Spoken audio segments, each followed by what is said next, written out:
It's nothing short of criminal to force taxpayers to poison their own community. And that is what the agenda is.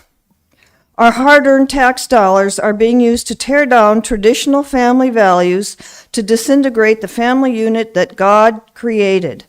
Government needs to be limited, or we bankrupt ourselves, our communities, and our nation.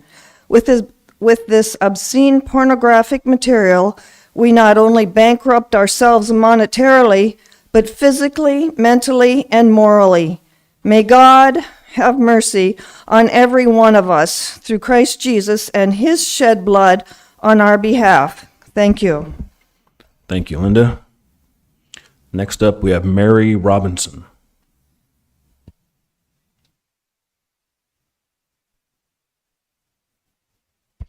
Good evening. Mary Robinson, Mat-Su Borough resident. I do not attend King's Chapel or Apostolic Worship Center, and I represent myself.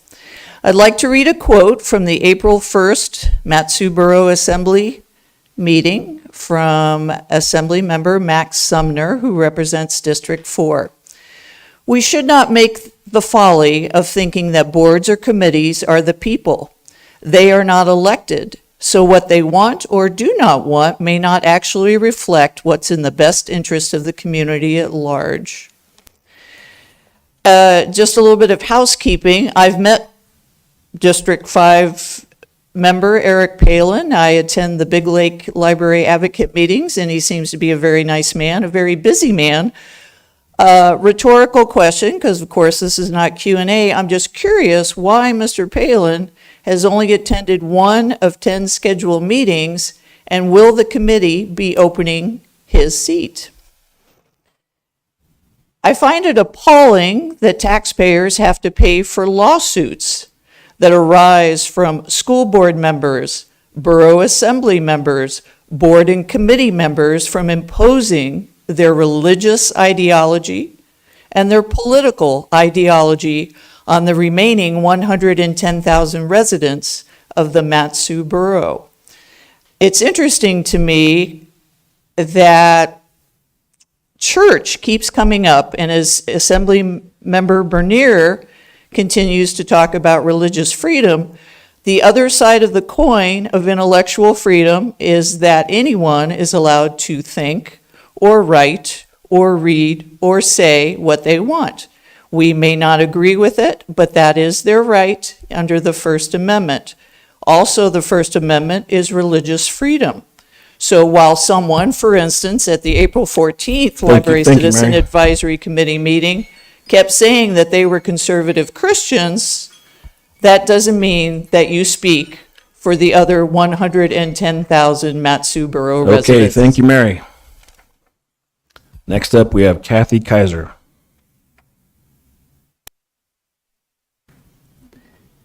Hello, my name is Kathy Kaiser. Today is a dark day for the Mat-Su Borough. I suppose the weather is reflecting the feeling today. It's a dark day indeed. Today, you've agreed to participate in deciding what all adults in the Mat-Su Borough should have access to read. You've agreed to participate in censorship. You self-proclaimed library citizens, except for Pastor Chad, who is proud not to even have a library card, have agreed to violate the First Amendment in the U.S. Constitution. You, Michelle Dempsey, who just last month put your fists in the air and cheered at the thought of defunding libraries. Sally Paulin, who suggested more than once that books be burned. Oh, and the audience may also be interested to note that this fan of book burning was recently appointed to the Borough Library Board by our mayor. You should be ashamed of yourselves for participating in this misled farce. If you are not library advocates, why are you even here? You come under the guise of wanting to make public libraries better, when really all you want to do is impose your own small-minded philosophies on everyone in our extremely diverse borough. My sympathy goes out to you, Nancy Bertels, who is consistently the solitary voice of reason.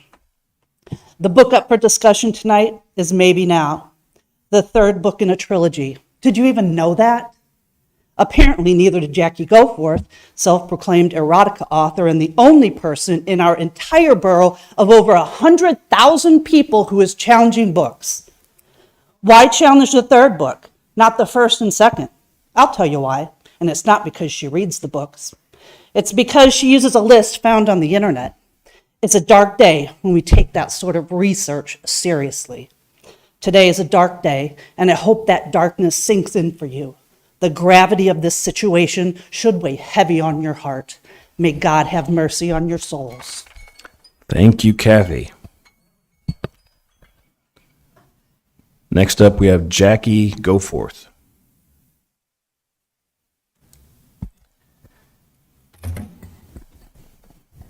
Don't start yet, please. Good evening. My name is Jackie Goforth. I want you to know the reason that these books are being challenged is because I put in 32 book challenges 2 years ago as a opening negotiation tactic, like saying I want Greenland, Panama, and Canada. I did not expect them to be accepted, and in fact, I was told they weren't. But then they were sent out last year and used under a social media campaign to call me a liar. And let me tell you, ladies and gentlemen, I'm not a liar. So therefore, I will stand by the fact that I did turn those in. And the second reason that I am challenging them is because of what Chief Justice Rehnquist said in the 2003 Supreme Court decision, USA versus American Library Association, that items in the library need to have a requisite and appropriate quality. There is no X or XXX rated area in a library. There is nowhere that you should have obscene material in a library, in a public library. There is not a shelf ready for it. Number three, the third reason is children can still check it out. And if you listen to the Supreme Court hearing that was held 2 weeks ago called Mahmoud versus Taylor, you will hear that Attorney Schofield actually said that these books are actually being used to influence people. They are to influence people.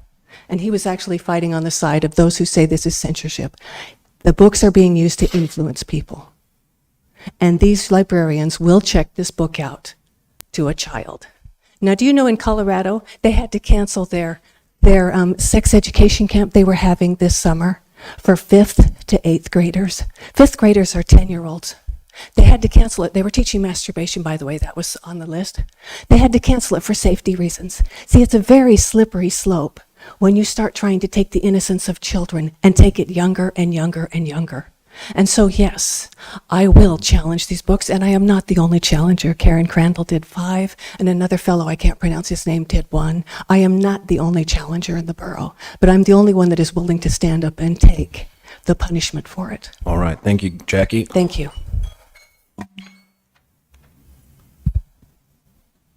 Jean Trushinsky.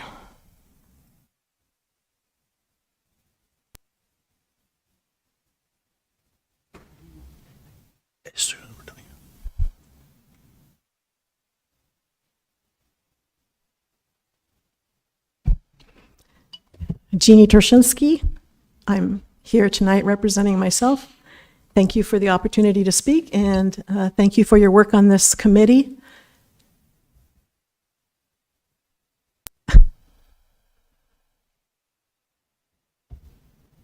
You know, when they burned the books in Germany, they started first going after books about LGBTQ. Then they burned all the books that were by the Jews. They burned the Bibles. You see, if you want to know what a slippery slope is, it's that if you take one right away, you can take another right away, and another right, and another right. About a year and a half ago, a gentleman that lives in this community, is very involved in the community, a member of one of the conservative churches, said that he was worried that people were trying to take away his right to believe the way that he believed. And I told him that nobody, actually no one that I know wants to take away your right to believe the way you believe. You have that right. That's what America is. You just don't have the right to tell everyone else how they should believe. And that's the crime, the absolute crime of what is going on in this committee. And you sit up there and pretend that you are so self-righteous. I don't buy it. These are adult books, Adults have the right to choose. This is America. We have a First Amendment. This is Alaska. We have a phenomenal constitution in Alaska that says Alaskans have a right to privacy. You are violating so many of these things, and it's not going to go anywhere pretty. It's just disappointing. And I ask you, look in your All right, hearts. thank you, Jean. Do you really think God is proud of this behavior that you're demonstrating? I'll tell you what, my house, All right, there thank is you, not a Jean. gas leak, nor are there any suicides at Have my a good house. night. Good evening. My name's Karen Lewis. Those books that were challenging, and I've challenged some too, by the way, those books that were challenging are obscene under state law and under federal law. And if we want to do a lawsuit to do that, we can do that. It's just going to cost a lot of money. It's just a lot easier to take these obscene books out of the hands of minors. That's what we're trying to do. And they are obscene. They know it. We know it. Everybody knows it. It's just there hasn't been a court that this borough has challenged it to, but they are obscene. You know it. You all know it. You've read these books. You know they're obscene. It's obscene stuff in there. And it specifically states in federal law and state law, each of these things that people do are things that are obscene, and they're in every one we're challenging. And also, people that come here like Jeannie, last time we were here, I believe she called us basically racist because she said we wanted everybody in the books to be white. Well, that is a pile of crap. And it's racist. And I don't appreciate it, Jeannie.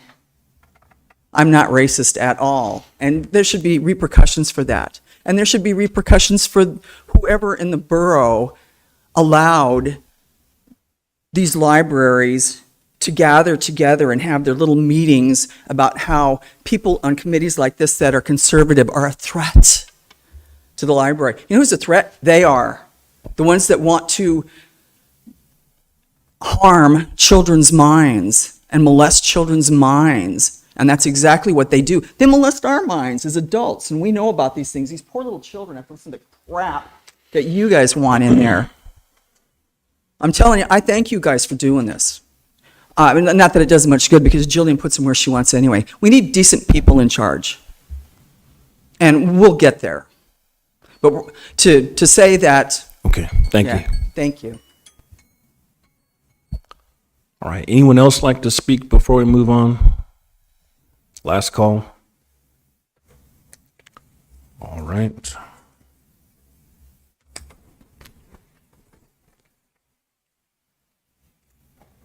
So for unfinished business,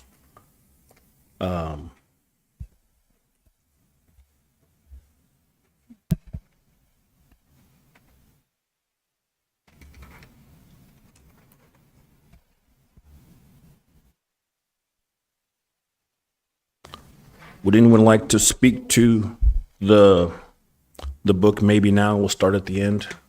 Any comments before we go through the checklist? Go ahead.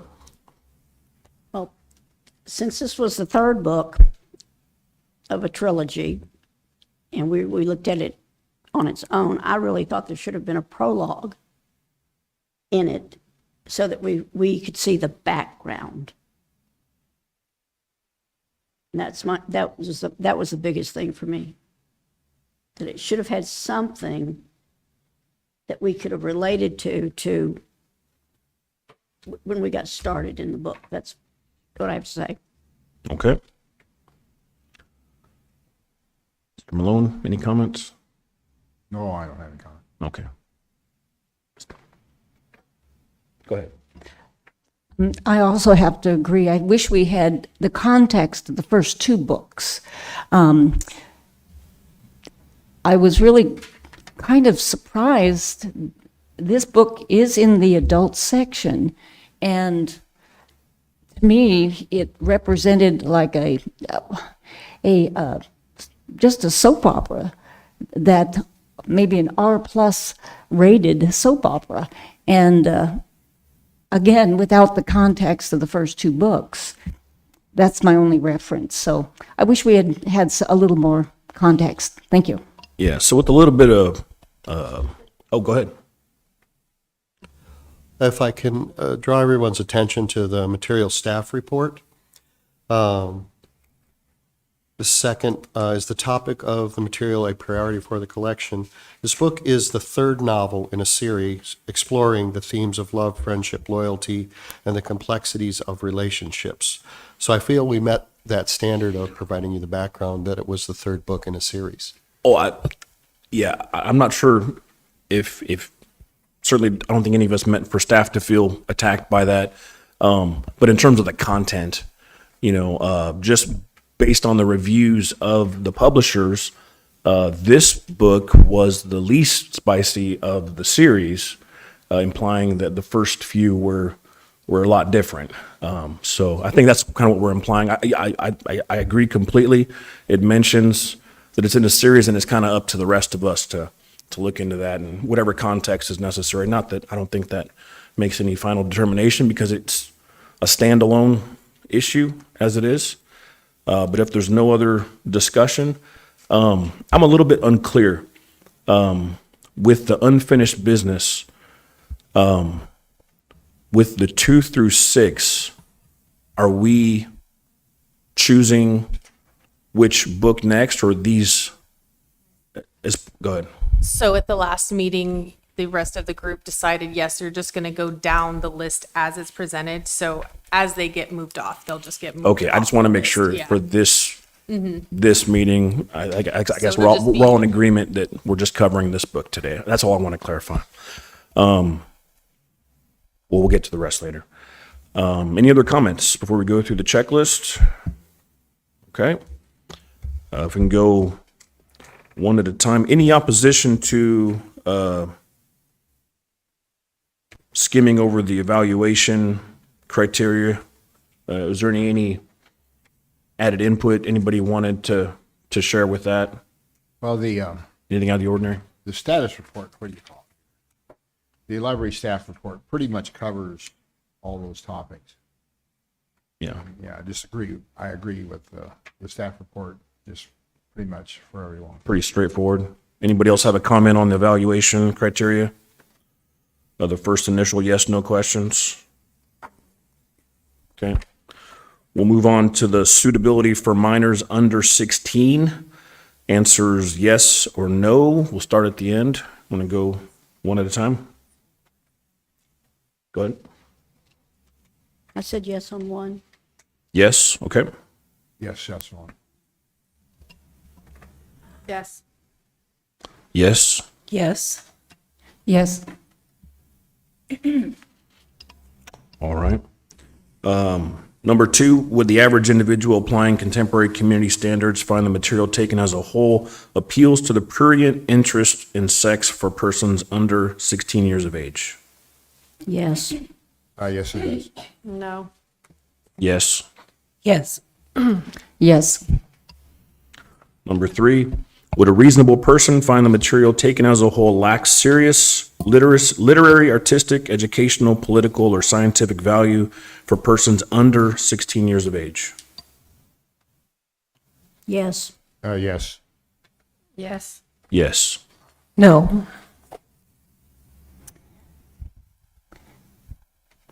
I have to say yes.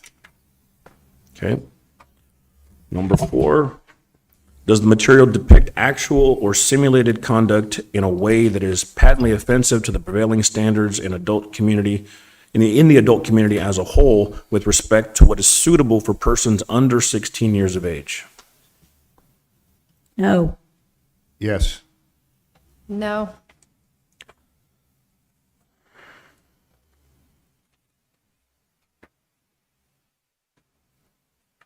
Yes. Yes. Yes.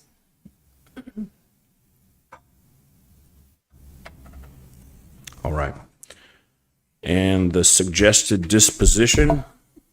She needs to go. Oh, I'm sorry. I thought I heard another. No, I was going to. It's interesting, the way these work questions are. I understand.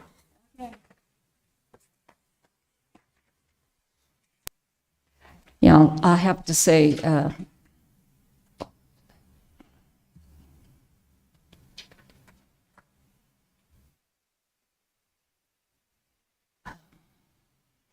I have to say yes. All right. Yeah, I'll admit, you know, that as far as personal standards, it's difficult to. Yeah. All right. So suggested disposition, go ahead and, Keep it where it is. okay. Keep it in the adult section. Keep it where it is. Yeah, I'm going to just mention with a caveat, not for this book in particular, but for all of these questionable books. The adult section, in theory, I believe would be fine if there were control mechanisms that they were actually prevented from access for minors. With that being the case, I can't, with my conscience, suggest anything but the removal from the library. Keep the book where it is.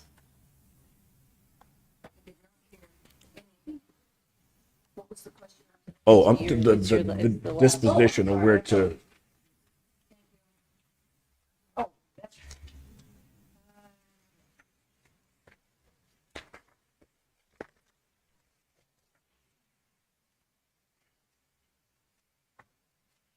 Again, because of the first two books, I can only go by this book, and I would have to say reshelve it in the adults. I have no reference to the other books, other than what, Yeah. you know, I haven't read it, so I can't make a direct, the other two books. So I have to only judge this book, and I would say just put that book in the adult section. And if there's only one copy, for the series, if there's only one copy for the series, that should be sufficient. Okay, thank you. I would like to bring up, if I could, with the unfinished business. I know you guys went through and talked about last week, going chronologically through. I felt this one was kind of a dud as far as what we're here for. Not that it matters. I don't know the next book in line. I've heard very little about it so far, but the two that popped up in new business, I'm very much ready to take those on if somebody wanted to make a motion to change the lineup. If not, we'll get to it in due course. I just want to throw that out. I know it's kind of just a turkey shoot at this point. I don't have a problem going through the list, but if anybody else had any input on that, I'd be willing to discuss it. And if not, we'll move on.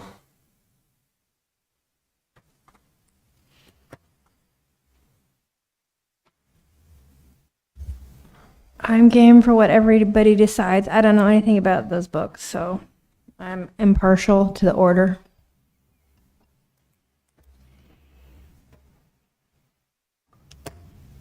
Okay.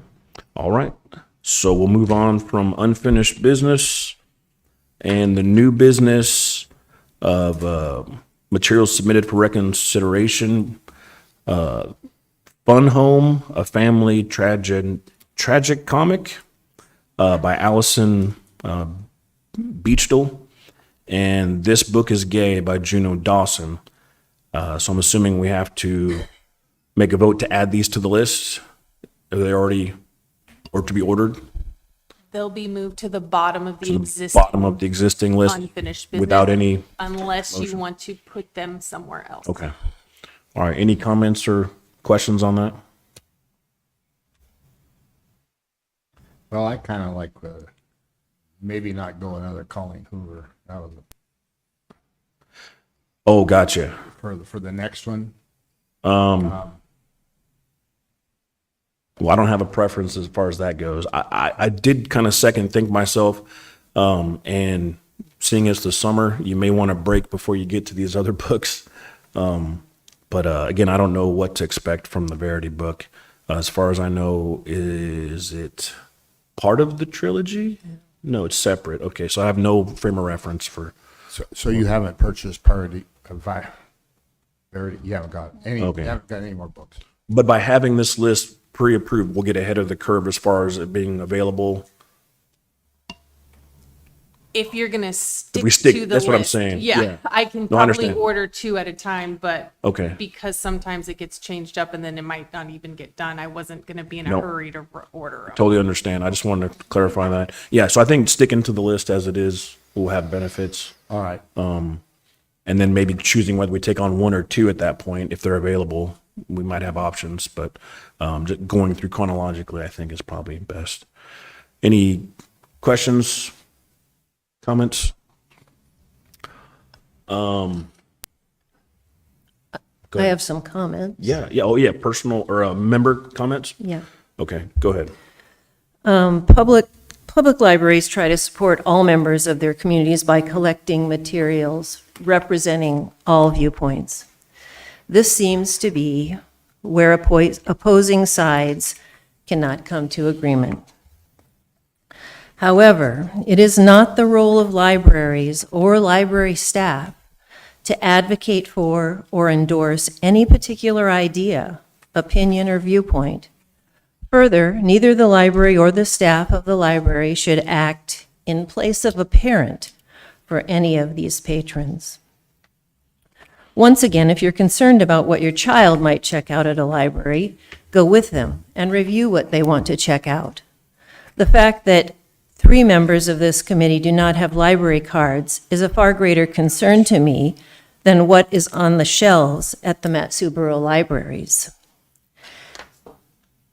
Have these committee members even visited a library, browsed the shelves, attended a program?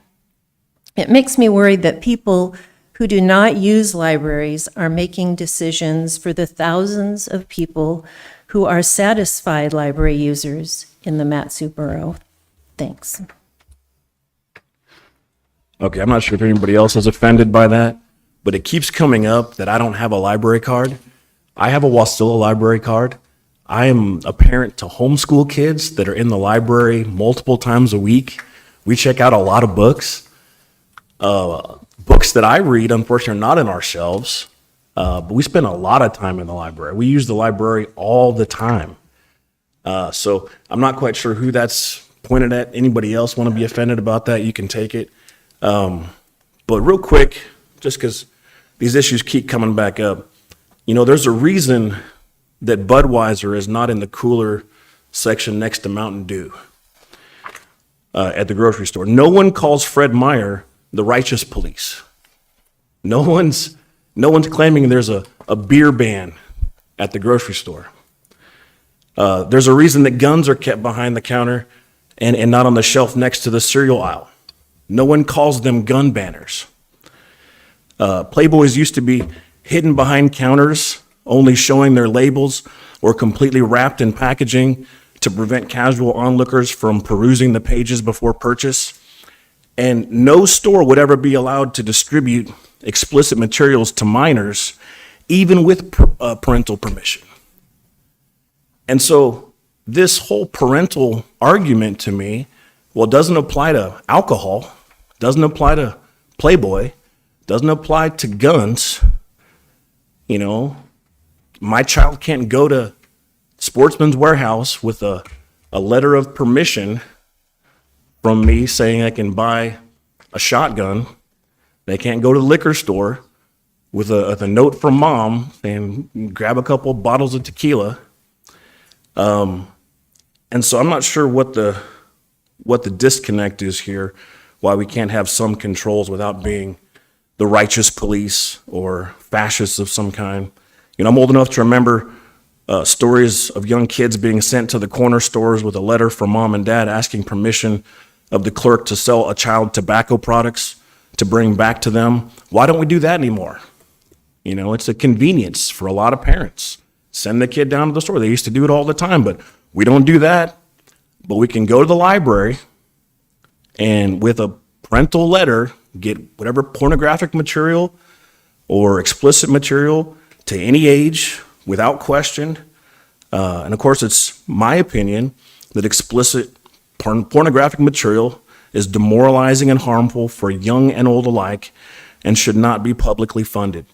While adults may have the right to consume these materials, it's not in the public's interest to promote them in any way. And while I appreciate While I appreciate the bantam efforts to reshelve explicit materials, no effort has been made to protect minors from being exposed to or from acquiring these materials. For that reason, I personally will consider all materials and shelves for their appropriateness to minors, to protect my own conscience and reflect my views of my community. So much is being said about the card that parents sign that I think maybe we should offer an updated card to reflect the library administration's actual views. Maybe you'd say something like, the undersigned parent of a minor Matanuska-Susitna Borough Library card holder, I hereby acknowledge and approve that on library shelves my child may discover and examine pornographic or sexually explicit materials, and if they choose to, may be allowed to check out said material with no restriction. Failure to sign this agreement will disqualify you from the privilege of checking out any borough library materials. That's what it should really say. Okay. So, well, that's all I got. Anybody else have a comment? Thank you for that. That was amazing. I agree with everything you said. I think that for me personally, it's not so much about it. For me, it's about how all these have gotten on the shelves and taxpayers have no say. They have no rights. And it's not about burning books. Adults can read what they want, but what about the people, like what you said in your comments, that don't want to be part of that? I feel like it's too late. Like, we can only go forward. I feel like there's policy changes that need to be made. I think that example you gave about putting a warning on it, like you said, you couldn't go into a store and get beer with a note. All that is so true, yet there's so many more freedoms in reading material that if it were on TV, there would be warnings. Policy is where it needs to start.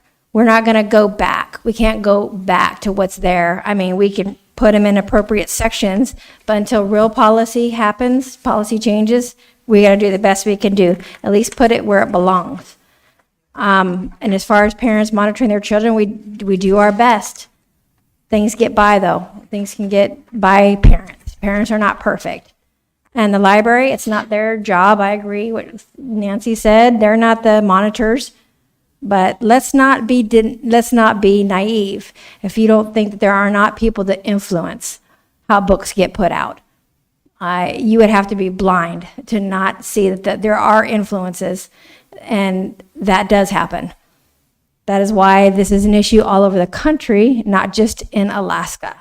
And there are things happening in other states to put protections in place, changing some policies. And, you know, some people want to call you book banners. That's just nonsense. And we all know that. It's just about what's appropriate. What is appropriate? And there's people that are concerned about what's appropriate. So that's my say. All right. Please hold the applause. Any other comments? Just a quick one, and I'm repeating myself, but it seems like the responsibility here goes two ways. One for the public, and one for the libraries and the people that are employees of the libraries, the librarians. It would be nice to be able to have the librarians know all the material in the book, but that's not in the library, but that's not possible. But it would be nice for the librarians to help guide the public, whether child or adult, into the areas which they really, what they're seeking, not what is random. And yes, we do have the freedom to choose the books, but I think we really need to, at least the young people need guidance to make good choices.